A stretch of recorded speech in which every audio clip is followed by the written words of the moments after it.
جو کوڑی نے جواب دیا. فرشتے نے کہا کہ اگر تم جھوٹ بولتے ہو تو اللہ تبارک و تعالیٰ تمہیں بھی پہلی حالت میں لوٹا دے. اس کے بعد وہ تیسرے شخص کے پاس گئے. آپ صلی اللہ علیہ وآلہ وسلم فرماتے ہیں کہ فرشتہ اسی شکل میں اندھے کے پاس گیا اور کہا کہ میں ایک نہایت مسکین ہوں, مسافر آدمی ہوں, اور سفر کے تمام اسباب اور وسائل میرے پاس ختم ہو چکے ہیں. اللہ تبارک و تعالیٰ کی ذات کہ یعنی یقیناً میں مدد چاہتا ہوں اور ساتھ ساتھ تمہاری مدد چاہتا ہوں تاکہ میں منزل پہ پہنچ جاؤں. میں تم سے اسی ذات کا واسطہ دے کر مانگتا ہوں جس نے تمہیں بینائی دی ہے. ایک بکری مانگتا ہوں جس سے میں اپنے سفر کی ضروریات کو پورا کر سکوں. اندھے نے جواب دیا کہ واقعی میں اندھا تھا اور اللہ تبارک و تعالیٰ نے مجھے بینائی عطا فرمائی. جتنی چاہو بکریاں لے لو اور جتنی چاہو چھوڑ دو, یہ تمہاری ثوابدید ہے. اللہ کی قسم, آج اللہ کے لیے جو چیز بھی تم لوگے اسے لینے میں میں تمہیں نہیں روکوں. اس پر فرشتے نے کہا کہ اپنا مال اپنے پاس رکھو, یہ تو صرف تم لوگوں کا امتحان تھا. جو میں آپ کو سمجھانا چاہ رہا ہوں ناظرین, یہ آخری جملوں میں بات آ رہی ہے کہ یہ آزمائش تھی اللہ کی طرف سے کہ اللہ نے دیا اور دے کر ایسا آزمایا کہ جملے آخری یہ ہے کہ یہ تو تم لوگوں پر اللہ کی طرف سے ایک امتحان تھا. اللہ تعالیٰ تم سے راضی ہے, تم سے خوش ہے, لیکن تمہارے دونوں ساتھیوں سے اللہ تبارک و تعالیٰ ناراض ہے. آج بنیادی طور پہ ہم یہی بات کریں گے ناظرین کہ انسان کی جو خیر و شر کے ساتھ آزمائش ہوتی ہے, یعنی جو نعمتیں اللہ نازل کرتا ہے اس کے بعد جو آزمائش میں انسان مبتلا ہوتا ہے, اور جو شر ہوتا ہے ناظرین جس میں انسان کو برائی کا موقع مل رہا ہوتا ہے, برائی وہ کر سکتا ہے لیکن اس آزمائش سے انسان کیسے نکلتا ہے. پھر اس کا ایک جزوی پہلو یہ بھی ہے کہ جو مصیبتوں کا نزول ہوتا ہے اس پر انسان کس انداز سے صبر کرتا ہے اور اس آزمائش سے نکلتا ہے. ہمارے ساتھ اس وقت 3 ممتاز شخصیات موجود ہیں. پہلی اس پروگرام کا مستقل حصہ ممتاز عالم دین محترم جناب علامہ اکرام حسین القادری صاحب. دوسری شخصیت پہلی مرتبہ تشریف لائے پروگرام میں ممتاز عالم دین محترم جناب مفتی خرم اقبال رحمانی صاحب. اور تیسری شخصیت پہلی مرتبہ اس شو میں تشریف لائے ہیں ممتاز عالم دین محترم جناب مفتی محمد آصف مدنی صاحب. آپ تینوں کو میں خوش آمدید کہتا ہوں. السلام علیکم. مزاج گرامی حضور, موضوع ایسا ہے کہ آج تو ظاہر ہے بہت سے لوگ جو اس وقت ٹی وی اسکرین کے سامنے موجود ہیں, جن کے پاس ساری خیر بھی موجود ہے اور جو کہیں شر میں بھی مبتلا ہو کے آزمائش مبتلا ہوتے ہیں. میرا خیال ہے بڑے توجہ سے آپ کو سنیں گے. پہلے تو یہ بتائیے کہ خیر و شر کیا ہے, اس کا جو ایک اسلامی تصور ہے وہ کیا ہے, قرآن اس بارے میں کیا کہتا ہے, اور خاص طور پہ جس آیہ مبارکہ سے آج ہم نے موضوع کا جو انتخاب کیا ہے کہ انسان کی خیر و شر کے ساتھ جو آزمائش ہے, اس حوالے سے اس کی جو تفاسیر ملتی ہیں وہ کیا ملتی ہیں؟ بسم اللہ الرحمن الرحیم. آج کا یہ جو موضوع اور یہ جو عنوان ہے یہ سورۃ الانبیاء کی ایک آیت مبارکہ کا جز ہے. وَنَبْلُوكُمْ بِالشَّرِّ وَالْخَيْرِ فِتْنَةً, کہ ہم تمہیں آزماتے ہیں خیر کے ساتھ اور شر کے ساتھ, کہ دونوں کے ذریعے سے آزمائش میں مبتلا کر کے تمہیں آزماتے ہیں. آپ نے اپنے سرنامہ کلام میں جس خوبصورت حدیث مبارکہ کو موضوع بناتے ہوئے اس عنوان کو کھولنے کی سعی کی ہے. یقیناً یہ ایک طرح سے ابتدائیہ اور بہت جاندار ابتدائیہ. جزاک اللہ. خیر اور شر, یہ دونوں طاقتیں ایسی طاقتیں ہیں جن کا پیدا کرنے والا رب ذوالجلال ہے. بے شک. اور اللہ رب العزت نے جب انسان کو اشرف المخلوقات فرمایا تو پھر انسان خیر اور شر دونوں طاقتوں کو اٹھانے والا اور بیک وقت دونوں کا حامل ہے. بالکل ٹھیک. کہ دونوں کے درمیان دونوں جو طاقتیں ہیں وہ انسان کے پاس ایک ہی وقت میں موجود رہتی ہیں. ٹھیک ہے, بالکل صحیح. اور پھر جب ان دونوں چیزوں کے ساتھ وہ اپنی منزل کی جانب بڑھتا ہے تو کبھی وہ خیر اس کے لیے رکاوٹ بنتی ہے, امتحان بنتا ہے, اور کبھی شر جو ہے اسے منزل کی جانب جانے سے روکتی ہے. ٹھیک ہے. اب اس خیر اور شر کا جو ایک وسیع مفہوم ہم اپنے سامنے رکھتے ہیں, ایک تو وہی ہے جس کی جانب آپ نے بھی اشارہ کیا کہ انعامات دیے, اور دوسری طرف جو ہے فقر میں مبتلا کیا, تو دونوں صورتیں موجود ہیں. لیکن ساتھ ساتھ اس خیر اور شر میں یہ فلسفہ بھی موجود ہے کہ انسان کو اللہ رب العزت نے جو روح کی پاکیزگی دی اور پھر دوسری سمت جو ہے جو نفس کے اعتبار سے آزمائش میں مبتلا کیا, اس میں وہ کس اعتبار سے کامیاب ہوتا ہے. اچھا, پھر یہ دیکھیے کہ کبھی جو روح ہے جو اس کی جو پاکیزگی ہے وہ روح کی پاکیزگی میں جب تفاخر پیدا ہو جائے تو وہ آزمائش بن جائے. کبھی اس نفس کے بہکاوے میں آ کر نفس کے پیچھے چلنے پر انسان جو آزمائش میں مبتلا ہوتا ہے, جس کو آپ عمل کا شر کہہ سکتے ہیں, اس کے ذریعے سے امتحان میں مبتلا ہوتا ہے. پھر قرآن نے جتنی بھی آزمائشیں ذکر کی ہیں ان تمام کا تعلق انہی دونوں چیزوں کے ساتھ ہے, یا تو روح کے ساتھ ہے یا پھر نفس کے ساتھ. بالکل صحیح. وَلَنَبْلُوَنَّكُمْ بِشَيْءٍ مِّنَ الْخَوْفِ نمبر 1, وَالْجُوعِ وَنَقْصٍ مِّنَ الْأَمْوَالِ وَالْأَنفُسِ وَالثَّمَرَاتِ. مال کی محبت فطرتی طور پر انسان کے اللہ رب العزت نے مزاج میں رکھی. وہ کسی چیز کا نقصان نہیں چاہتا, وہ یہ چاہتا ہے کہ جو کچھ میرے پاس آ جائے دوبارہ کہیں اور جائے نہ. یہ بھوک اور خوف کی کیفیت کا عالم یہ ہے. الذی یطمع من جوع وآمنہ من خوف. قریش والوں کے جب تذکرے کیے تو وہاں پر بھی انہی دو آزمائشوں کا تذکرہ کیا. اچھا, یہاں جو لفظ ہے فتنہ کا, وَنَبْلُوَنَّكُمْ بِشَرٍّ مِّنَ الْخَيْرِ وَالْفِتْنَةِ, یا فتنہ کے ساتھ جو ہم آپ کی آزمائش کرتے ہیں، یہ صرف ایک لفظ نہیں ہے جو قرآن میں آزمائش کے لیے استعمال ہوا ہو، اس کے لیے ابتلا کا لفظ استعمال ہوا، بلا کا لفظ استعمال ہوا، یہ فتنہ کا لفظ ہے، تمحیص کا لفظ موجود ہے، اور دیگر بھی الفاظ مفاہیم کے ساتھ ہمارے سامنے موجود ہے۔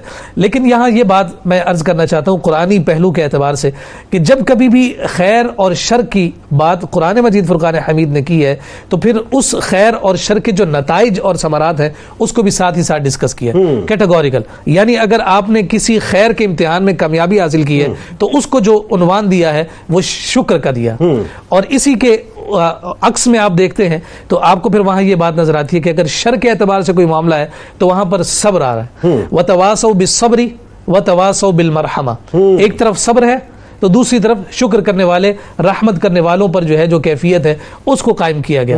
یہاں خلاصہ ہمارے سامنے یہ نکلتا ہے کہ اللہ رب العزت نے جمیع انسانیت کی تخلیق کے بعد یہ دونوں طاقتیں بیک وقت اسے عطا کی، اور یہ دونوں کا حامل ہو کر ہی اشرف المخلوقات ہوا کہ وہ جب اچھائی کی جانب جائے برائی اسے روکے، اور اچھائی میں جب وہ کمال کی جانب جائے تو وہی آزمائش کبھی اس کے لیے بن جائے اور وہ اپنے اس منزل کی جانب جاتے جاتے رک جائے۔ یہ سارا تصور اور فلسفہ ہے جو قرآن مجید فرقان حمید خیر اور شر کا ہمیں عطا کر رہا ہے۔ مفتی صاحب آپ کی طرف آتے ہیں، احادیث کی روشنی میں جو خیر و شر کا تصور ہے وہ ذرا لوگوں کو بتائیے کہ مثال کے طور پہ میں ایک بہت ہی عام سی بات سوال میں پٹ آن کرنا چاہتا ہوں کہ ہم پہ اللہ تعالیٰ کی نعمتوں کا نزول ہوتا ہے، اور نعمتیں کسی بھی طرح کی، مال سے لے کے اولاد، گھر بار، اسٹیٹس، طاقت، قوت، عزت، حسن و جمال، صحت، اس کو سب کچھ ملا لیجیے۔ یہ آزمائش کیسے؟ کیونکہ قرآن ایک جگہ کہہ رہا ہے نا کہ یہ تمہارا مال اور تمہاری اولادیں آزمائش بھی ہیں۔ دوسری طرف یہ جو شر ہے یہ کیا ہے؟ یعنی اس کو آسان الفاظ میں اگر ہم احادیث کے مفاہیم میں ذرا سمجھنے کی کوشش کریں کہ ایک شخص سے اس کے پاس ساری ریسورسز موجود ہیں اور اس کے باوجود وہ شر سے بچ گیا، تو کیا یہ وہ شر ہے کہ جہاں پر آزمائش سے انسان نے اپنے آپ کو بچا لیا؟ جی بسم اللہ الرحمن الرحیم والصلاة والسلام علی رسولہ الکریم، اما بعد۔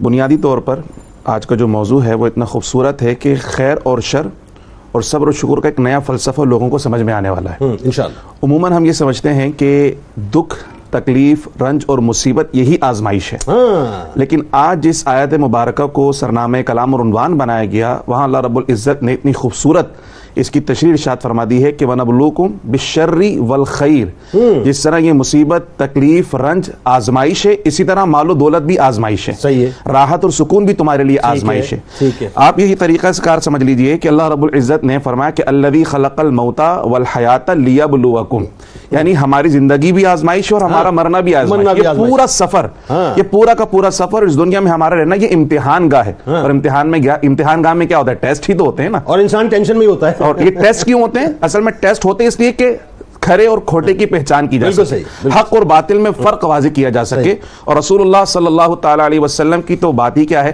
پیارے آقا صلی اللہ تعالیٰ علیہ وسلم کی ذات گرامی ہمارے لیے اسوہ حسنہ ہے۔ آپ صلی اللہ تعالیٰ علیہ وسلم نے اپنے کردار کے ذریعے بھی دین کے حقائق کو واضح فرمایا، اپنے اقوال کے ذریعے بھی صحابہ کرام کی بہترین تربیت فرمائی۔ یہ جو خیر اور شر کی بات ہم کر رہے ہیں، ویسے خیر اور شر ایک اصطلاح ہے، خیر بھلائی کا استعارہ ہے اور شر برائی کا استعارہ ہے، لیکن آج جس ضمن میں ہم بات کر رہے ہیں نا وہ خیر ہے آسائشیں، اور شر سے مراد تنگی اور عسرت ہے، پریشانی ہے۔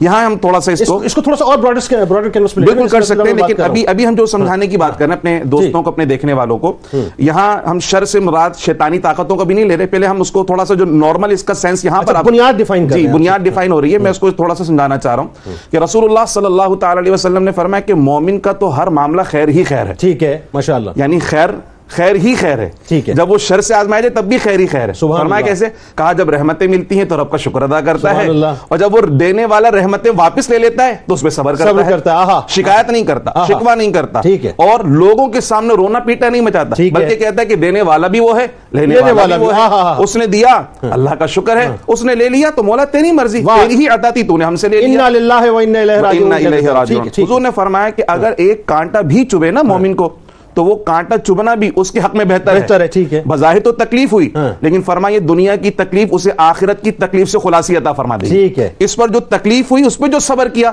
کہا گناہوں کا کفارہ بن جائے گا، اور اگر پہلے سے گناہوں سے بچا ہوا تھا کہا اس کے درجات بلند ہوتے چلے جائیں گے۔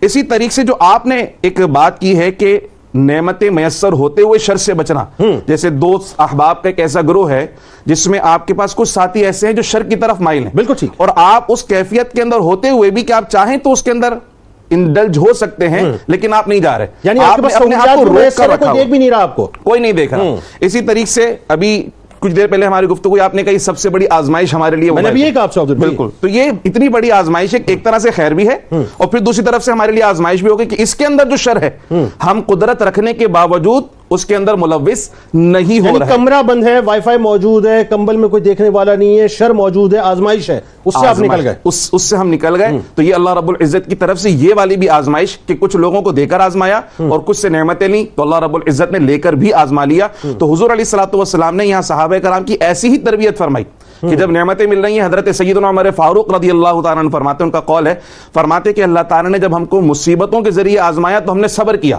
لیکن جب ہمیں راحت و آسانی ملی تو ہم حق کے شکر ادا نہ کر سکے. اسی طرح مولا کائنات بھی فرماتے ہیں، کہتے ہیں کہ حق کے صبر ادا کرنا، مصیبت کے ساتھ صبر کرنا یہ تو آسان ہے، لیکن نعمت کے ساتھ حق کے شکر ادا کرنا یہ انتہائی مشکل ترین کام ہے، چونکہ بندے کو پتہ ہی نہیں ہوتا کہ نعمت میرے لیے نعمت بن کر آئی حقیقی طور پر یا رب سے دوری کا سبب بن کر آئی ہے. تو یہ خیر اور شر کا یہ والا جو مفہوم ہے ہمیں اس کو سمجھنا چاہیے کہ صرف تنگی پریشانی ہی آزمائش نہیں ہے، بلکہ نعمتوں کی فراوانی بھی ہمارے لیے آزمائش بن سکتی ہے. ٹھیک ہے، بات آگے بڑھاتے ہیں. مفتی صاحب آپ یہ بتائیے کہ جیسا کہ قرآن میں ایک جگہ پہ جس کا مفہوم سورہ حجرات میں ملتا ہے کہ اللہ تبارک و تعالیٰ فرماتا ہے کہ ہو سکتا ہے کہ تم کسی چیز کو اپنے لیے پسند کرتے ہو تمہارے لیے شر ہو، اور تم کسی چیز کو اپنے لیے ناپسند کرتے ہو لیکن وہ تمہارے لیے خیر. اور جیسے سورہ فجر میں بھی 15ویں اور 16ویں آیت میں بھی جو ہے نعمتوں کا تذکرہ اور اس حوالے سے آزمائش کی بات آتی ہے اور جا بجا قرآن میں. ذرا بتائیے لوگوں کو کہ صاحب یہ جو ہمارے یہاں تصور ہے خیر اور شر کا یہ کیا ہے اور آزمائش بنتا کیسے؟ اعوذ باللہ من الشیطان الرجیم، بسم اللہ الرحمن الرحیم. دیکھیں انسان جو ہے روح اور جسم کا مجموعہ ہے، ٹھیک، اور اللہ تبارک و تعالیٰ کی صفت کمال یہ ہے کہ وہ رب العالمین ہے. ٹھیک ہے. رب کہتے ہیں عدم سے وجود میں لا کر آہستہ آہستہ درجۂ کمال پر پہنچا دینا. سبحان اللہ. اللہ تعالیٰ عدم سے جب وجود میں کسی شے کو لاتا ہے تب بھی اس کی ربوبیت کا اظہار ہوتا ہے. سبحان اللہ. اور اس کو اس شے کو اس کے کمال نوعی تک پہنچانا بھی اس کی ربوبیت کا اظہار ہوتا ہے. سبحان اللہ. اللہ تبارک و تعالیٰ نے بہت سی مخلوق پیدا فرمائی، حیوانات پیدا فرمائی، ان کی فقط ضرورت جسمانی ضرورت ہے، ان کو کھانا پینا مل جاتا ہے، جسم بڑا ہو جاتا ہے، یہ اللہ تعالیٰ کی ربوبیت کا اظہار ہے. لیکن انسان نرا جسم نہیں ہے بلکہ وہ جسم اور روح کا مجموعہ ہے. تو جہاں اللہ تعالیٰ اسے اس کے کمال نوعی تک پہنچانے کے لیے اس کی جسمانی ضرورت کو پورا فرماتا ہے، وہیں پر اللہ تبارک و تعالیٰ علم بالوحی کے ذریعے اور نبی کا واسطہ مقرر کر کے اس کی روحانی ضرورت کو بھی پورا فرماتا ہے. بالکل صحیح. اور اس کی روحانی ضرورت یہ ہے کہ وہ اللہ تبارک و تعالیٰ کا قرب حاصل کرے. اب اس کے لیے انسان میں ایمان کی مضبوطی کا پیدا ہونا انتہائی ضروری ہے، جو ابتدا ہی سے تربیت کا تقاضا کرتا ہے. آپ نے جس آیت مقدسہ کا ذکر کیا اس میں اللہ تبارک و تعالیٰ انسان سے فرما رہا ہے کہ ایسا ان تکرہوا شیئا وہو خیر لکم، یہ ہو سکتا ہے کہ تم کسی چیز کو ناپسند کرو اور وہ تمہارے لیے بہتر ہو. ایسا ان تحبوا شیئا وہو شر لکم، اور ہو سکتا ہے کہ تم کسی چیز سے کو محبوب رکھو اور وہ تمہارے لیے شر ہو. واللہ یعلم وانتم لا تعلمون، اللہ جانتا ہے تم نہیں جانتے.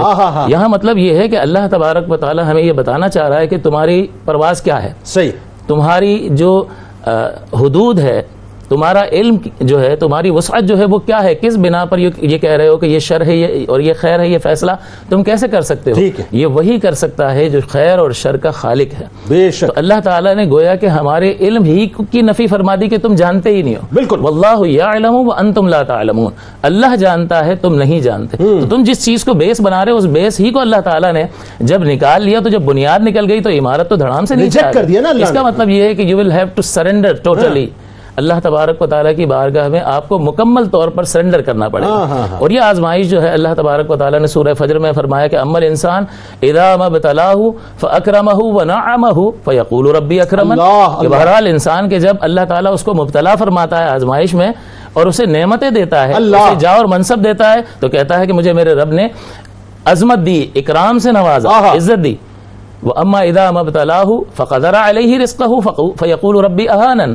اور جب اللہ تبارک و تعالیٰ اسے آزماتا ہے اور کچھ تنگی رزق میں مبتلا فرماتا ہے تو کہتا ہے میرے رب نے تو مجھے خوار کر دیا. اللہ تعالیٰ فرماتا ہے کلا، ہرگز ایسا نہیں ہے. ہم نے کب کہا کہ یہ نعمت کا ملنا اور مصیبت میں مبتلا ہونا، یہ کوئی نعمت کا ملنا جو ہے وہ تمہاری عظمت پر دلالت کرتا ہے، یا کسی آزمائش میں مبتلا ہونا یہ تمہارے جو ہے نقص پر دلالت کرتا ہے؟ ہرگز نہیں. ہم نے تو آیت کی ابتدا میں کہا اما اذا مبتلاہ، ہم نے تو دونوں کو ابتلا بنایا ہے، چاہے نعمت دیں یا تنگی رزق میں مبتلا کریں. یہ تو تمہارا اپنا اسٹینڈرڈ ہے کہ تم کہہ رہے ہو کہ اکرمن اور احانن، یہ تمہارا خود ساختہ اسٹینڈرڈ ہے. ہم نے اس کو اسٹینڈرڈ نہیں بنایا بلکہ ہم نے اسٹینڈرڈ بنایا ہے ان اکرمکم عند اللہ اتقاکم. سبحان اللہ. اللہ کے نزدیک عزت والا وہی ہے جو تم میں سب سے زیادہ متقی اور پرہیزگار ہے. اس کا مطلب یہ ہے کہ اللہ رب العزت نے کمال کرم اور فضل کے تحت ہر انسان کو برابر ایک موقع فراہم کیا ہے اور کھیلنے کا پورا موقع دیا ہے کہ اب تم تقوی اور پرہیزگاری اختیار کر کے ان خیر و شر کی آزمائشوں پر پورا اتر کر اپنے رب کو راضی کرتے ہوئے اس کی بارگاہ کو قرب حاصل. اچھا ایک بات بتائیے مفتی صاحب، جیسے آج ہمارے یہاں تو شر ہی شر پھیلا ہوا ہے نا چاروں طرف، یعنی نگاہ کھولنے سے لے کے جب نگاہ اٹھتی ہے کسی بھی جگہ پہ تو وہاں سے جو شر کا سلسلہ شروع ہوتا ہے پھر بات بہت آگے تک جاتی ہے. اس کا مطلب یہ ہوا کہ ہر قدم قدم پہ آج دنیا میں آزمائش ہے، نگاہ کھولنے سے لے کر جو ہے وہ ہر عمل تک آزمائش ہی آزمائش نظر آ رہی ہے شر کی صورت. اللہ تعالیٰ نے قرآن میں فرما دیا لقد خلقنا الانسان فی کبد، ہم نے انسان کو آزمائشوں ہی میں پیدا کیا ہے. تو جب وہ پیدا ہوتا ہے اور ماں کے رحم میں رہتا ہے تو کتنی تنگی میں وہ وقت گزار رہا ہوتا ہے. ایسا ہی ہے. پھر جب پیدائش تو اس وقت بچے کو بھی اب ایک تکلیف، ایک نوع کی تکلیف محسوس ہوتی ہے. پھر دودھ کا چھوٹنا، دودھ کا پینا، یہ ایک نوع کی تکلیف ہے. پھر کسب معاش اور پھر پوری زندگی گزارنا اور پھر موت سے دوچار ہو جانا. کل نفس ذائقۃ الموت، جیسا کہ یہ آیت مقدسہ کا ایک جز ہے جس پر ہم کلام کر رہے ہیں. تو یہ ساری آزمائشوں سے وہ گزرتا ہے. ضرورت اس امر کی ہے کہ اللہ تبارک و تعالیٰ نے اپنے اجباری فیصلے کے ذریعے کہ کون کہاں پیدا ہوگا، کس گھر میں پیدا ہوگا، یہ بچہ کسی ماں کے کسی باپ کے سپرد کر دیا. اب یہ ان کی ذمہ داری ہے کہ وہ اس کی تربیت کریں. یا ایھا الذین آمنوا قوا انفسکم واہلیکم نارا، اپنے آپ کو اور اپنے گھر والوں کو اس آگ سے بچاؤ جس کا ایندھن آدمی اور پتھر ہے. تو یہ تربیت کا تقاضا کرتا ہے کہ جب تربیت ہوگی تو ایمان مضبوط ہوگا. جب ایمان مضبوط ہوگا تو اللہ تعالیٰ کی ذات پاک پر توکل ہوگا اور پھر وہی اس آزمائش میں کامیاب ہو سکتا ہے. اور اس آیت مقدسہ میں آخر میں فرمایا وَإِلَيْنَا تُرْجَعُونَ، ہماری ہی طرف لوٹو گے. تو جب آزمائش ہوتی ہے تو دیر از اے ریزلٹ، یعنی جو بھی آپ کا ٹیسٹ ہوتا ہے اس کا کوئی نہ کوئی ریزلٹ تو نکلتا ہے. الینا ترجعون سے اس طرف اشارہ ہے کہ میری ہی طرف لوٹنا ہے. اگر بے صبری کا مظاہرہ کرو گے اور ناشکری کا مظاہرہ کرو گے تو اس کا مطلب یہ کہ جب ہماری بارگاہ میں لوٹو گے تو پھر اس کا انجام بھی ویسا ہی ہوگا جیسے تم نے بویا تھا. بالکل ٹھیک. اچھا ابھی بتائیے علامہ اکرام صاحب کہ آزمائش بنیادی طور پر کیا ہے؟ یعنی ایک بڑا عام سا سوال ہے، بڑا سادہ سا سوال ہے کہ خیر بھی ملی بھی ہے، شر بھی سامنے ہے، اور خیر کے اندر ہی کہیں نہ کہیں شر موجود بھی ہوتا ہے ساتھ ساتھ. تو اگر ہم اس کو ڈیفائن کرنا چاہیں کہ آزمائش کیا ہے وہ ذرا بتائیے لوگوں کو. بسم اللہ الرحمن الرحیم. دیکھیے قبلہ مفتی صاحب نے بڑی خوبصورت بات ارشاد فرمائی کہ یہ سٹینڈرڈز ہمارے اپنے بنائے ہوئے ہیں. کسی کا بڑا محل دیکھ لیں، کسی کی بڑی گاڑی دیکھ لیں تو ہم کہتے ہیں کہ جناب یہ بڑی آسودگی میں ہے، راحت میں ہے، اس پر تو خیر ہی خیر ہے. کسی بیچارے کو فقر میں مبتلا دیکھیں، مفلسی میں دیکھیں تو ہم نے ہی اپنا ایک معیار بنا لیا ہے کہ اسے آزمائش میں مبتلا کر رہے ہیں. لیکن دونوں میں صحیح ہے دیکھنا کہ جی وہ نہیں، بالکل یہ سٹینڈرڈ کسی طور پر بھی درست نہیں، چونکہ ہم خود ہی یہ بات کر رہے ہیں کہ ظاہری طور پر کوئی جو ہے نا ایسا نظر آ رہا ہے کہ جو مفلس ہے، لاچار ہے، لیکن اسی مفلسی میں اللہ رب العزت نے اس کی عاقبت کو سنہرا بنا دیا ہے، اس کی عاقبت کو خوبصورت بنا دیا ہے. تو یہ فقر اس کے لیے کل اجر کا ذریعہ بن جائے تو یہی تو اس کی کامیابی ہے. اب آپ یہ دیکھیے کہ یہ جو اللہ رب العزت نے ہمیں دین عطا فرمایا، جو دین ہے، جو رب ذوالجلال کے ساتھ جو وابستگی ہے، بیسک جو تھیم ہے اس آزمائش کی وہ یہی ہے. اچھا جیسے جیسے انسان قرب کی منازل کو طے کرتا ہے ویسے ویسے اس کی آزمائشوں میں اضافہ ہوتا چلا جاتا ہے. ہمیں انبیاء اور رسول کی ہستیاں نظر آتی ہیں. بطور خاص حضرت سعد رضی اللہ تعالیٰ عنہ نے حضور سے سوال کیا کہ سب سے زیادہ آزمائشیں کس پر آتی ہیں؟ تو نبی رحمت صلی اللہ علیہ وآلہ وسلم نے ارشاد فرمایا کہ سب سے زیادہ آزمائشیں انبیاء پر آتی ہیں اور پھر اس کے بعد درجہ بدرجہ مقربین. آگے جو حضور نے بات ارشاد فرمائی وہ بہت انتہائی اہمیت کی حامل ہے. نبی رحمت صلی اللہ علیہ وسلم نے فرمایا کہ ہر بندے کی آزمائش اس کے دین کے مطابق ہوتی ہے. وہ دین میں جتنا پختہ ہوتا ہے آزمائش اتنی زیادہ ہوتی ہے، جتنا وہ کمزور ہوتا ہے اسی اعتبار سے اس کی آزمائش کم ہوتی ہے. اب جو ہم سوچ رہے ہیں حضور علیہ الصلوۃ والسلام بالکل اس کا عکس اور اس کا اپوزٹ ذکر فرمایا. اور پھر آقا کائنات صلی اللہ علیہ وسلم نے فرمایا ان آزمائش پر وہ صبر کرتے کرتے زمین پر ایسے چل رہا ہوتا ہے جیسے اس نے کوئی گناہ کیا ہی نہیں. جیسے وہ مجھے یاد آ گئی ایک حدیث پاک، اور میں یہ بات آپ کی جو میں نے قطع کلام کیا ہے میں یہاں سے کنٹینیو کرواؤں گا آپ سے، کہ وہ سرکار علیہ السلام کی بارگاہ میں ایک شخص حاضر ہوا نا، عرض کیا رسول اللہ صلی اللہ علیہ وسلم میں آپ سے بہت محبت فرماتا ہوں. سرکار نے جو رخ اندر جو ہے وہ اس طرف کیا، پھر اس نے عرض کیا، پھر عرض کیا، یعنی مفہوم میں عرض کر رہا ہوں. آخر میں سرکار علیہ السلام نے فرمایا کہ تم مجھ سے محبت کرتا ہے تو اب فقر و فاقہ کے لیے ایسے تیار ہو جا جیسے پانی نشیب کی طرف آتا ہے ایسے تیری طرف فقر و فاقہ آئے گا.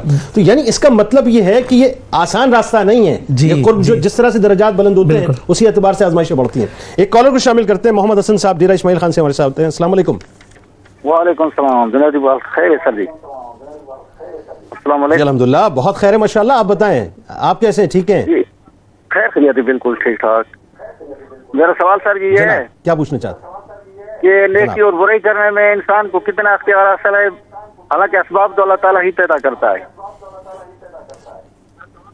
اچھا یہ سوال کر لیتے ہیں کہ اسباب اللہ تعالیٰ پیدا کرتا ہے. یہ سوال بڑا اہم ہے کہ اس سوال پہ جو کامنٹ کیا آنا چاہیے علامہ صاحب کا کہ نیکی اور برائی میں انسان کا اختیار کتنا ہے. بالکل آپ کو بتاتے ہیں جی. آپ کا بہت شکریہ, آپ نے ہمیں جوائن کیا. ناظرین کرام, آئیے آپ ہم سب مل کر سرکار مدینہ صلی اللہ علیہ وآلہ وسلم کی بارگاہ اقدس میں چلتے ہیں, حاضر ہوتے ہیں, درود پاک کا نذرانہ انتہائی ادب سے پیش کرتے ہیں, اور انشاءاللہ جب لوٹیں گے تو آپ کو یہ بھی بتائیں گے کہ انبیاء کرام, اہل بیت اطہار, اولیاء کرام پہ آزمائشیں کس قسم کی آئیں. لیکن اس سے پہلے آپ کو ایک واقعہ بھی بتاؤں گا, میرے ساتھ رہیے گا. 3 افراد کا پھر واقعہ ہے, لیکن واقعہ بڑا کمال ہے. درود پاک. اللهم صل على سيدنا ومولانا محمد وعلى سيدنا علي وسيدتنا فاطمة وسيدتنا زينب وسيدنا حسن وسيدنا حسين وعلى آله وصحبه وبارك وسلم. اللهم صل على سيدنا ومولانا محمد وعلى سيدنا علي وسيدتنا فاطمة وسيدتنا زينب وسيدنا حسن وسيدنا حسين وعلى آله وصحبه وبارك وسلم. خوش آمدید خواتین و حضرات. ناظرین کرام, موضوع ہے انسان کی خیر و شر کے ساتھ آزمائش. بڑا ہی کمال موضوع ہے, ہمارے ساتھ رہیے گا کیونکہ اب جس مرحلے پہ ہمیں اس میں بہت سی اور باتیں آپ کو بتانی ہیں. لیکن ایک واقعہ میں 3 افراد کا آپ کے سامنے پیش کر رہا ہوں, ذرا توجہ سے سنیں. اس میں ایک شخص ہے جس کے ساتھ خیر کا معاملہ ہے, خیر کے ذریعے سے آزمائش ہے, اور 2 اشخاص ایسے ہیں جن سے شر کے ذریعے سے ان کی آزمائش کی گئی ہے. حضرت عمر بن خطاب رضی اللہ تعالیٰ عنہ فرماتے ہیں کہ میں نے حضور پاک صلی اللہ علیہ وآلہ وسلم کو فرماتے ہوئے سنا کہ گزشتہ زمانے میں 3 شخص کہیں جا رہے تھے. جب رات ہوئی تو پناہ لینے کے لیے ایک غار میں داخل ہوئے. اچانک پہاڑ سے ایک چٹان گری جس نے غار کا منہ بند کر دیا. یہ دیکھ کر انہوں نے کہا کہ اس مصیبت سے نجات کا ایک ہی طریقہ ہے کہ ہم اپنے اپنے نیک اعمال کا وسیلہ اللہ کی بارگاہ میں پیش کر کر دعا کریں. چنانچہ ان میں سے ایک نے کہا کہ یا اللہ, میرے ماں باپ بہت بوڑھے ہو گئے تھے, میں ان سے پہلے نہ تو اپنے اہل و عیال کو پانی پینے کے لیے دودھ دیا کرتا تھا اور نہ ہی اپنے خادموں کو. ایک دن میں درختوں کی تلاش میں بہت دور نکل گیا. جب واپس آیا تو میرے والدین سو چکے تھے. میں دودھ لے کر ان کے پاس آیا تو انہیں سویا پایا. میں نے نہ تو انہیں جگانا مناسب سمجھا اور نہ ہی ان سے پہلے اپنے اہل و عیال میں سے کسی کو دینا پسند کیا, یہاں تک کہ بچے بھوک کی وجہ سے میرے پاؤں میں بلبلاتے رہے. لیکن میں دودھ کا پیالہ لیے اپنے والدین کے پاس کھڑا رہا. جب صبح ہوئی تو میں نے انہیں دودھ پیش کیا. یا اللہ, اگر میں نے یہ عمل صرف تیری رضا کے لیے کیا ہے تو مجھے اس مصیبت سے نجات عطا فرما. اس دعا سے چٹان تھوڑی سی ناظرین سرک گئی, لیکن ابھی اتنی جگہ نہیں بنی کہ وہ نکل سکتے. پھر دوسرے نے کہا کہ یا اللہ, مجھے میرے چچا کی بیٹی لوگوں میں سب سے زیادہ محبوب تھی. ایک روایت میں آتا ہے کہ میں اس سے شدید, وہ کہتا ہے کہ میں اس سے شدید محبت کرتا تھا جیسے مرد عورتوں سے کرتے ہیں. میں نے اس سے برائی کا ارادہ کیا, اس نے انکار کر دیا. پھر وہ قحط میں مبتلا ہو گئی, میرے پاس آئی. میں نے ایک شرط رکھی کہ 120 دینار جو تیری خواہش ہے میں تجھے دے دوں گا, یعنی تیری پریشانی دور کر دوں گا, لیکن جو میں چاہتا ہوں وہ تو کر. یعنی وہ مجبور تھی, میں اس سے فائدہ اٹھانا چاہتا تھا. یہاں تک کہ وہ میرے قریب آئی, لیکن اس کے باوجود اللہ کے ڈر سے میں نے اس کو چھوڑ دیا اور اس کو وہ رقم دے کے بھی اسے پہنچا دیا اس کی جگہ پہ. میں اس سے شدید محبت کرتا تھا, لیکن اس کے باوجود بھی میں نے تیرے خوف کے مارے اس کے ساتھ کچھ نہیں کیا. اگر میرا یہ عمل تیری رضا کی وجہ سے ہے تو میں اس مصیبت سے نجات چاہتا ہوں, مجھے اس مصیبت سے نجات دے دے. چٹان اور تھوڑی سی سرک گئی, لیکن ابھی بھی وہ باہر نہیں نکل پائے. اب تیسرے نے کہا کہ یا اللہ, میں نے کچھ مزدوروں سے کام کروایا اور سب کی مزدوری دے دی, لیکن ان میں سے ایک مزدور کی اجرت جو ہے وہ چھوڑ کر چلا گیا. میں نے وہ تجارت میں لگا دی, اس سے رقم بڑھتی رہی. کچھ عرصے بعد وہ آیا اور کہا کہ اللہ کے بندے میری اجرت مجھے دے دے. میں نے کہا کہ یہ اونٹ, یہ گائیں, یہ بکریاں, غلام, جو کچھ تم دیکھ رہے ہو یہ سب تمہارے ہی ہیں. اس نے کہا کہ اللہ کے بندے مجھ سے مذاق نہ کر. میں نے کہا کہ میں مذاق نہیں کر رہا, یہ سب کچھ تمہارا ہی ہے. چنانچہ وہ سب مال لے کر چلا گیا اور کچھ بھی نہیں چھوڑا. اے اللہ, اگر میرا یہ عمل تیری رضا کے لیے تھا تو ہمیں اس مصیبت سے نجات دے. بس چٹان ہٹ گئی اور تینوں جو ہیں وہ باہر نکل گئے اور اپنی منزل کی طرف چل دیے. اب ناظرین, اس میں ایک آزمائی جو پہلے شخص کی ہے جس نے دعا کی وہ خیر کے ذریعے سے, لیکن 2 ایسے تھے جن کو برائی میسر تھی, کر سکتے تھے وہ برائی. وہ عورت کے ساتھ بھی انسان اپنا منہ کالا کر سکتا تھا اور وہ اس کے پیسے بھی جو ہے وہ اپنے پاس رکھ سکتا تھا کیونکہ اس کے پاس کوئی حساب نہیں تھا, لیکن اس آزمائی سے وہ دونوں نکلے. یہی بنیادی مدعا ہے آج کہ خیر کے ذریعے سے بھی آزمایا جاتا ہے انسان کو اور شر کے ذریعے سے بھی آزمایا جاتا ہے. اچھا جی, بات آپ کی ڈسکنٹینیو ہوئی تھی وہیں سے آزمائش کے حوالے سے. جی وہ آزمائش کے اعتبار سے یہی کہ دین میں جتنا انسان مضبوط اور پختہ ہوتا ہے آزمائشیں اتنی ہی زیادہ ہیں، اور دین میں نبیوں سے زیادہ کون مضبوط اور پختہ ہو سکتا ہے؟ اس لیے حضور علیہ السلام نے فرمایا کہ انبیاء پر سب سے زیادہ آزمائشیں آتی ہیں۔ حضرت عبداللہ ابن مسعود رضی اللہ تعالی عنہ ایک روایت بیان کر رہے ہیں متفق علیہ حدیث، وہ کہتے ہیں کہ میں حضور کی مجلس میں بیٹھا تھا اور کہتے ہیں اب میں ایسا ہی لگتا ہے کہ جیسے حضور علیہ السلام بیان فرما رہے ہوں۔ کہتے ہیں کہ حضور علیہ السلام ایک نبی کا تذکرہ کر رہے تھے کہ جس کی امت نے ان پر اتنا زیادہ جو ہے مسالم ڈھائے، اتنا زیادہ ان پر جو ہے تکالیف ڈالی کہ وہ نبی اپنے چہرے سے خون صاف کرتے تھے اور ساتھ کہتے تھے باری تعالیٰ میری امت پر رحم فرما۔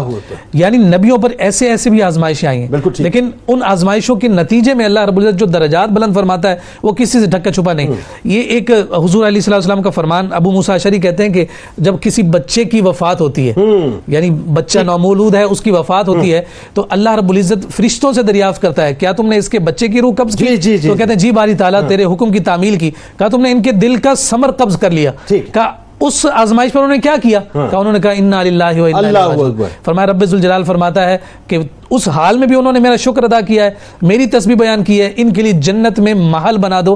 فرمایا کہ اس کا نام بیت الحمد رکھا جائے۔ آزمائشوں میں صبر جو ہے اور نعمتوں پر شکر جو ہے اللہ رب العزت کی بارگاہ میں درجات کی بلندی کا ذریعہ۔ اس موضوع کا ایک پہلو یہ بھی ہے کہ جی اس میں ظاہر ہے اگر انسان نے اللہ نے جو ہے انسان کو خیر عطا کی ہے تو اس میں وہ اس خیر میں کس انداز سے جو اللہ کا شکر ادا کرتا ہے، اور اللہ تبارک و تعالیٰ نے اگر اس کو ابتلا میں مبتلا کیا ہے، مصیبتوں کا نزول فرمایا ہے، تو اس میں وہ کیسے جو ہے صبر کرتا ہے۔ اچھا اب اس میں سوال یہ بنتا ہے صاحب کہ انبیاء کرام علیہ السلام، صحابہ کرام رضوان اللہ تعالیٰ علیہم اجمعین، اہل بیت اطہار کی بات آتی ہے، اولیاء کرام کی بات آتی ہے، تو یہ جو درجہ بدرجہ ایک ہمیں جو ہے مصیبتوں کا، آزمائشوں کا نزول نظر آتا ہے، ذرا اس پہ کلام فرمائیے کہ ہم تو کچھ بھی نہیں ہے صاحب، وہاں دیکھتے ہیں تو صورتحال بالکل مختلف ہے۔ بسم اللہ الرحمن الرحیم والصلاۃ والسلام علی رسول الکریم۔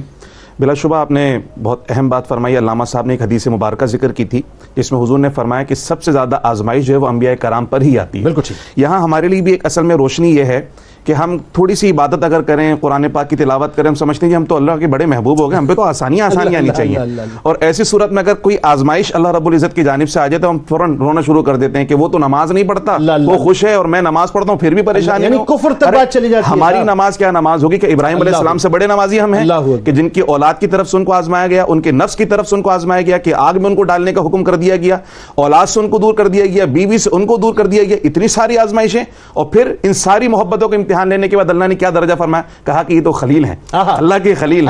تو خلیل اللہ نے یہ نہیں کہا کہ کیسی خلت ہے، یہ کیسی محبوبیت ہے کہ مجھے آزمایا ہی جا رہا ہے۔ اللہ رب العزت نے فرمایا کہ جو جتنا محبوب ہوگا اتنا ہی آزمایا جائے گا، تاکہ پتہ چلے کہ یہ جو خلت کا تاج ہے ایسے ہی عطا نہیں ہو گیا۔ اور پھر یہ مقام ملا کہ اللہ رب العزت نے انہیں نبیوں کا دادا بنایا، اب علیہ السلام بھی آئے گا، وہ ان کے نسب سے آئے گا۔ حضرت سیدنا ایوب علیہ السلام کا ذکر آپ دیکھ لیں، اللہ تعالیٰ نے قرآن میں فرمایا وَاذْكُرْ عَبْدَنَا ایوب، ہمارے بندے ایوب کا خاص طور پہ ذکر کریں، اِذْ نَادَىٰ رَبَّهُ، جب تکلیف پہنچی تو رب کو پکارا، لوگوں سے شکوہ نہیں کیا۔ حضرت نوح علیہ السلام کی تکلیف دیکھیں، ہزاروں سال تبلیغ کر رہے ہیں، لوگ ایمان لے کر نہیں آ رہے، مگر آپ نے اس پر صبر کیا، آپ نے اس پہ صبر کیا۔ حضرت عیسیٰ علیہ السلام، حضرت موسیٰ علیہ، حضرت یونس علیہ السلام مچھلی کے پیٹ کے اندر ہے، پھر اس کے بعد باہر نکلے، محبوبوں کی اتنی آزمائش، اور جو پھر محبوبوں سے محبوب ہیں، جو سردار الانبیاء ہیں، ان سے پہلے یوسف علیہ السلام پہ بھی آ جائیے نا، غلام بنا کے گئے، آقا بنا دیے گئے، کتنی آزمائش۔ یعقوب علیہ السلام، حضرت یعقوب علیہ السلام بیٹے سے جدا کر دیے گئے، حضرت یوسف علیہ السلام کنویں میں ڈالے گئے، مصر کے بازاروں میں بکوائے گئے، نہ کردہ گناہوں پر جیل میں ڈالے گئے، اور پھر اللہ رب العزت نے بادشاہ کو بنایا، سارے خزانوں کا آپ کو مالک بنایا گیا۔ حضرت موسیٰ علیہ السلام کی جو آزمائش رہی، حضرت خضر علیہ السلام سے جو ملاقات کا آپ ذکر فرما رہے ہیں، یہ ساری کی ساری جو ایک تسلسل اور کڑی ہے، یہ ساری کی ساری ہم کو بتایا جا رہا ہے کہ جو محبوب ہوا کرتے ان کی آزمائش اتنی ہی زیادہ ہوا کرتی۔ حضور نے فرمایا کہ انبیاء تو آزمائے گئے، مگر سب سے زیادہ جو آزمائش آئی وہ مجھ پر آئی، کیونکہ میں نبیوں کا سردار ہوں۔ اور حضور علیہ السلام کی آزمائش دیکھیں، مکہ مکرمہ میں دیکھیں، پتھر آپ پر برسائے جا رہے ہیں، طائف کے اندر کانٹے آپ کی راہ میں بچھائے جا رہے ہیں، آپ کی گردن میں رسی ڈال کر آپ کو کھینچا جا رہا ہے، مگر اس کے باوجود آپ نے کسی کے لیے دعائے زحمت نہیں بلکہ دعائے رحمت فرمائی۔ حضور علیہ السلام کے اصحاب کو کوڑے مارے جا رہے ہیں، کوئلوں پر لٹایا جا رہا ہے، مگر شکوے کی کوئی بات زبان پر نہیں آئی جا رہی ہے۔ اور پھر صبر اور محبت کے جس طرح ذکر کیا کہ جس کو جتنی زیادہ محبت اور جتنا قرب اتنا امتحان، اس امتحان کا عروج ہمیں میدان کربلا میں نظر آتا۔ رسول، سبت رسول، سید الشہداء امام علی مقام، امام حسین رضی اللہ تعالیٰ عنہ کی ابتلا اور آزمائش کس سے پوشیدہ ہے؟ یہ تو وہ ہیں جن کے جد امجدوں میں، ایک وہ ہیں جن کے قدموں سے آب زمزم کا کنواں نکلا، ایک وہ ہیں جن کی انگلیوں سے کئی مرتبہ اللہ نے پانی کے چشمے جاری فرمائے، مگر ابتلا ہے کہ بھوکے پیاسے ہیں، لیکن شکوہ نہیں ہے، شکوہ شکوہ نہیں ہے زبان پر کہ آسمان سے پانی برس سکتا ہے، مگر شکوہ نہیں ہے زبان پر. اولاد قتل کر دی گئی، بچے قتل کر دیے گئے، بھائی قتل کر دیے گئے، بولے حسین مولا تیری رضا کی خاطر ایک ایک کر کے میں نے ہیرے لٹا دیے، سب کچھ اللہ کی راہ میں قربان کر دیا. اور پھر یہی نور اولیاء کاملین میں ہمیں نظر آتا ہے. حضور غوث اعظم سے صحابہ کرام کو آپ دیکھیں نا، وہ کتنی آزمائشوں سے گزرے. اور پھر اولیاء کرام، بات یہ ہے کہ یہاں پہ ایک چیز نظر آتی ہے کہ جس عروج پہ خیر دی گئی اسی عروج پہ جو ہے پھر آزمائش بھی کی گئی. بالکل ایسے ہی. پھر مرتبے بھی سوا ہیں، مرتبے بھی سب سے بلند و بالا ہیں. اور یہ ایسی مطلب ایسی آپ یہ سمجھے ٹکسال ہے کہ جو اس میں ڈھل گیا پھر ایسا کوئی دوسرا نظر نہیں آیا. ایسا ہی ہے، سب سے بلند و بالا منصب پہ فائز نظر آتے ہیں. اولیاء کاملین نے جب یہ نور حاصل کیا حضور سیدنا غوث اعظم، ایک طرف تو ان کی شان یہ کہ مرغی زندہ کر دیا کرتے ہیں، اور ایک طرف وہ ایام بھی گزرے کہ کھانے کو کچھ نہیں ہے، گھاس کھا کھا کر گزارا کر رہے ہیں. حضور خواجہ غریب نواز ہندوستان آئے تو کتنے مصائب کے اندر، کتنی پریشانیوں کے اندر آزمائے گئے، لیکن یہ سارے اللہ کے ولی ہمیں بتاتے ہیں کہ ہم مقام قرب اور مقام محبوبیت پر جب فائز ہیں تو ہم نے رب کی رضا میں اپنی زندگی گزاری ہے، شکوہ نہیں کیا. یعنی یہ بالکل یوں سمجھ لیجیے جتنی بھی ہستیوں کا آپ تذکرہ پاک کر رہے ہیں یہ وہ ہستیاں جن کو اللہ تبارک و تعالیٰ نے دے کر بھی آزمایا اور ان سے لے کر بھی آزمایا. ایوب علیہ السلام کے حوالے سے شیطان نے دعویٰ کیا تھا کہ جو تو نے جو کچھ بھی دیا اسی وجہ سے تیرا ایوب تیرا شکر گزار ہے. اللہ نے کہا ایسا ٹھیک ہے ہم سب کچھ لے لیتے ہیں، اور لینے کے بعد پھر وہ اپنی جگہ جو ہے کھڑے رہے. اچھا جی مفتی صاحب اب بتائیے، ایک سوال بڑا اچھا ہے اور یہ سوال ٹیکنیکل بھی ہے کہ جب سارے اسباب ظاہر اللہ ہی کی طرف سے، سب کچھ اللہ ہی کی طرف سے، تو یہ جو نیکی اور برائی میں انسان کا جو اختیار ہے وہ کیا ہے؟ مطلب انسان ہینڈی کیپ ہے معاذ اللہ یا اختیار دیا ہے؟ دیکھیں یہ تقدیر کا مسئلہ ہے، اور نہ تو انسان بالکل مجبور محض ہے اور نہ ہی مختار کل ہے. ٹھیک ہے. حضرت علی رضی اللہ تعالیٰ عنہ سے کسی نے پوچھا کہ میں کتنا مختار ہوں اور کتنا مجبور ہوں، تو فرمایا ایک پاؤں اٹھا. اس نے اٹھایا، دوسرا اٹھاؤں گا تو گر جاؤں گا. اللہ بس یہی تیرا اختیار اور تیرا مجبور ہونا ہے. اللہ تعالیٰ کے بعض اجباری فیصلے ہوتے ہیں کہ کس کے گھر میں پیدا ہوگا، کب پیدا ہوگا، کب مرے گا، کتنا رزق حاصل کرے گا، کس سے نکاح ہوگا، کتنے بچے ہوں گے. اس میں انسان کو کوئی قدرت اور اختیار حاصل نہیں ہے کتنا رزق اسے ملے گا. لیکن اللہ تبارک و تعالیٰ نے جو لوگوں کو مکلف فرمایا، لا یکلف اللہ نفسا الا وسعہا، کہ اللہ تعالیٰ کسی کو اس کی طاقت سے زیادہ مکلف نہیں فرماتا. تو مکلف فرمانا اس بات کی دلیل ہے کہ کچھ نہ کچھ اختیار رکھتا ہے. پھر انبیاء کرام علیہم الصلوۃ والسلام کا بھیجنا اور اپنی ہدایت کاملہ ان کے ذریعے سے ہم تک پہنچا دینا جو ہے یہ ہمارے مکلف ہونے کی دلیل ہے. اور پھر ہمارے عمل کے نتیجے میں جو ہمارے اپنے کسب کا نتیجہ ہوتا ہے کہ خلق تو اللہ کی طرف سے ہے، ہر چیز کا پیدا کرنے والا اللہ ہے. اسی لیے اللہ تعالیٰ نے ہمیشہ خلق کی نسبت اپنی ذات پاک کی طرف کی اور ہماری طرف نسبت کی بما کسبت ایدیکم، کہ وہ جو تمہارے ہاتھوں نے کمایا. تو کچھ نہ کچھ اختیار مانا ہے، اور اس اختیار کے نتیجے میں جب ہم کوئی ارادہ کرتے ہیں تو پھر یہ نتیجہ سامنے آتا ہے کہ اچھے کردار کی صورت میں ہمیں اچھا بدلہ دیا جاتا ہے اور برے کردار کی صورت میں ہمیں برا بدلہ دیا جاتا ہے. تو یہ بھی اس بات پر دلیل ہے کہ جزا اور سزا کا جو نظام ہے وہ اس بات کی دلیل ہے کہ تمہیں کچھ نہ کچھ اختیار دیا گیا ہے، ورنہ اگر سب کچھ اللہ ہی کر رہا ہے، حقیقتاً اسی کے ارادے کار فرمائے. لیکن اگر بندے کو کسب کا بھی اختیار نہیں ہے، اگر ارادے کا بھی اختیار نہیں ہے، تو جزا اور سزا کا نظام بیکار ہے. پھر تو جہنم میں جانے والا یہ اعتراض کرے گا کہ بھائی یہ تو سب اللہ ہی کر رہا تھا تو پھر میں جہنم میں کیوں نہیں. تم اپنے ارادے اور کسب کی وجہ سے یہاں تک پہنچے. اور تقدیر کا معاملہ کہ جو سب کچھ لکھ دیا گیا ہے اور اس سے سرے منہ انحراف نہیں ہو سکتا، جو اللہ نے لکھ دیا سو لکھ دیا. تو اللہ تعالیٰ نے اپنے علم ازلی اور علم کامل کے ذریعے سے اس شخص کے اعمال میں، اس کی زندگی میں نگاہ فرمائے، اور جو کچھ وہ مستقبل میں کرنے والا تھا اس قادر مطلق نے لکھ دیا. تو اس کے لکھ دینے نے کسی کو مجبور نہیں کیا، بلکہ جو وہ مستقبل میں کرنے والا تھا وہ اس نے. اچھا ایک بات بتائیں، ایک شخص ہے اس کے پاس پاور ہے، بھرپور پاور ہے، سیٹ پہ بیٹھا ہوا، اتھارٹی ہے، سائننگ اتھارٹی ہے کہ صرف ایک قلم کی جنبش سے جو ہے وہ کروڑوں اربوں روپے جو ادھر ادھر کر سکتا ہے. میں سمجھنا یہ چاہ رہا ہوں کہ طاقت ہے، قوت ہے، کرسی موجود ہے، لیکن یہ کتنی بڑی آزمائش ہے. ذرا اس بات کو سمجھیے گا کہ صرف ایک سگنیچر سے سب کچھ ہو سکتا ہے اور وہ اس شر کی آزمائش سے نکل جاتا ہے. یہ کیسی بات ہے؟ ذرا اس بارے میں تھوڑا تبصرہ فرمائیے. دیکھیں یہ جو منصب حاصل ہوتا ہے اس سلسلے میں تھوڑا سا اگر پیچھے جائیں، اور اللہ تعالیٰ نے جو قرآن میں فرمایا کہ زُيِّنَ لِلنَّاسِ حُبُّ الشَّهَوَاتِ مِنَ النِّسَاءِ إِلَى آخِرِ الآيَةِ، کثیر چیزوں کا تذکرہ فرمایا کہ ہم نے دنیا کو بنا سنوار کر مزین کر کے رکھ دیا. اس میں یہ منصب اور اقتدار جو ہے یہ ساری چیزیں آ جاتی ہیں. اور اللہ تبارک و تعالیٰ نے ان چیزوں میں ایک کشش رکھی ہے، اٹریکشن رکھی ہے. اور دوسری جانب ذات باری تعالیٰ ہے. کسی شاعر نے کہا کہ رخ روشن کے آگے شمع رکھ کر وہ یہ کہتے ہیں ادھر جاتا ہے دیکھیں یا ادھر پروانہ آتا ہے. اللہ تعالیٰ اب ملاحظہ فرما رہا ہے کہ یہ جاتا کہاں پر. کیا اچھی بات ہے. تو اب یہ جب منصب اور اقتدار انسان کو حاصل ہوتا ہے تو اسے یہ سوچنا چاہیے کہ ایک ذات وحدہ لا شریک اسے ملاحظہ فرما رہی ہے جو جب چاہے اس کی گرفت کر سکتا ہے. اور اللہ تبارک و تعالیٰ نے ایک ڈیو پروسیس ذکر کیا قرآن عظیم میں کہ جب ابراہیم علیہ السلام کی آزمائش کا ذکر ہوا تو فرمایا اذ ابتلی ابراہیم ربہ بکلمات، کہ جب ہم نے اپنے بندے ابراہیم کو اس کے رب نے چند کلمات کے ذریعے سے آزمایا تو بندہ سوچتا ہے کہ اللہ تعالیٰ آزماتا کیوں ہے؟ ٹھیک ہے، یا اگر دے کر آزمانا ہے اور لے کر بھی آزمانا ہے تو دے کر آزمائے، لے کر نہ آزمائے. تو یہ کوئی فرمائشی پروگرام نہیں ہے. امتحان لینے والا وہ جو ہے وہ اپنی مرضی سے امتحان لیتا. یہاں اللہ تعالیٰ نے صفت ربوبیت کا ذکر فرمایا کہ اللہ تعالیٰ اپنی آزمائش کے ذریعے سے تو اپنی ربوبیت کا اظہار فرماتا ہے. ربوبیت کس کو کہتے ہیں؟ میں نے عرض کیا کہ درجۂ کمال پر پہنچانا. تو تمہیں جو آزما رہا ہوتا ہے اس میں بھی اللہ تعالیٰ تمہیں درجۂ کمال پر پہنچا رہا ہوتا ہے. بالکل ٹھیک ہے. مختصر کامنٹ بتائیے کہ آج کے اس دور میں ریلیٹ کر کے ذرا بات کو کیجئے کہ آپ کے پاس بہت ساری سہولتیں موجود ہیں، نعمتیں موجود ہیں، اب آزمائش سے کیسے بچیں؟ اور شر آپ کے سامنے ظاہر ہے بکھرا ہوا ہے، کوئی پوچھنے والا نہیں ہے، چاہے تو شترے بے مہار ہو جائیں، لیکن وہی بات ہے کراس سے اپنے اوپر لگانے اور اپنی لگامیں تنابیں جو کھینچ کے رکھنی، کیا کریں؟ جی دیکھیے، عقیدہ آخرت کا یہ بین ثبوت ہے. صاحب ایمان جو ہے دیگر ادیان کے ماننے والوں سے ممتاز اسی اعتبار سے ہوتا ہے کہ یہ کل اللہ رب العزت کی بارگاہ میں جواب دہی کا ایک خوف اپنے دل میں رکھتا ہے. وہ روایت ہمارے سامنے موجود ہے کہ شخص مرنے لگا، اس نے بچوں کو وصیت کی کہ جب میں مر جاؤں تو مجھے جلا کر راکھ بنا کے اڑا دینا. ایسے ہی کیا گیا. جب ویسا کیا گیا تو اللہ رب العزت نے زمین کو حکم دیا اس کے ذرات جہاں جہاں ان کو جمع کیا، جمع ہو گئے. ہاں بھائی، اس عمل پہ تمہیں کس بات نے مجبور کیا؟ یا ربی خشیتوں کا، تیری خشیت نے. کہ رب ذوالجلال نے فرمایا کہ اگر تجھے میرا خوف ہے، میری خشیت ہے، فرشتوں تمہیں گواہ بنا رہا ہوں، میں نے اس کی بخشش اور مغفرت کر دی ہے. تو یہ جو عقیدہ آخرت ہے اور اللہ کی بارگاہ میں پیش ہونے کا جو فلسفہ صرف اللہ رب العزت نے مسلمان کو، صاحب ایمان کو عطا کیا ہے، یہ بڑے سی بڑے امتحان میں بھی اسے کامیابی کی منزل تک پہنچا. بالکل ٹھیک ہے. جی کیا کہنا چاہیں گے آخر میں پیغام؟ میں کہنا چاہوں گا کہ اللہ رب العزت کی ذات پر بھی ہمارا ایمان، اس کی صفات پر بھی ہمارا ایمان ہے. انہ هو السمیع البصیر. ایک طرف عقیدہ آخرت ہمیں ان تمام چیزوں کے اندر پریشان مصیبتوں میں، آزمائشوں سے ہمیں نکالنے کے لیے ایک طرف رہنمائی کرتا ہے، وہیں یہ بات بھی ہمیں اس وقت فیصلہ کرنے میں آسانی اور سہولت فراہم کر سکتی ہے کہ میں جو بھی فیصلہ کروں گا میرا رب سن بھی رہا ہے اور میرا رب دیکھ بھی رہا ہے. اگر یہ کیفیت اپنے اوپر غالب کر لوں، یہ مراقبہ اپنے اوپر غالب کروں تو انشاءاللہ ہر شر سے محفوظ رہیں گے اور ہر خیر کی طرف دوڑے. سبحان اللہ، سبحان اللہ. جی مفتی صاحب کیا فرمائیں گے؟ جی اس سلسلے میں گزارش یہ ہے کہ اللہ تبارک و تعالیٰ نے جو ایمان والوں کو مومن کی صفت سے تعبیر فرمایا، ایمان لانے والا، مان لینے والا، تو مومن اس کو کہتے ہیں کہ جو تصدیق بما جاء بہ النبی صلی اللہ علیہ وسلم، کہ جو کچھ حضور لے کر آئے اس کو دل سے اس کی تصدیق کرنا، یہ ایمان ہے. اور حضور نے کیا فرمایا کہ اللہ تعالیٰ تمہارا دوست ہے، تمہارا مددگار ہے، تمہارا حامی ہے، وہ ظالم نہیں ہے.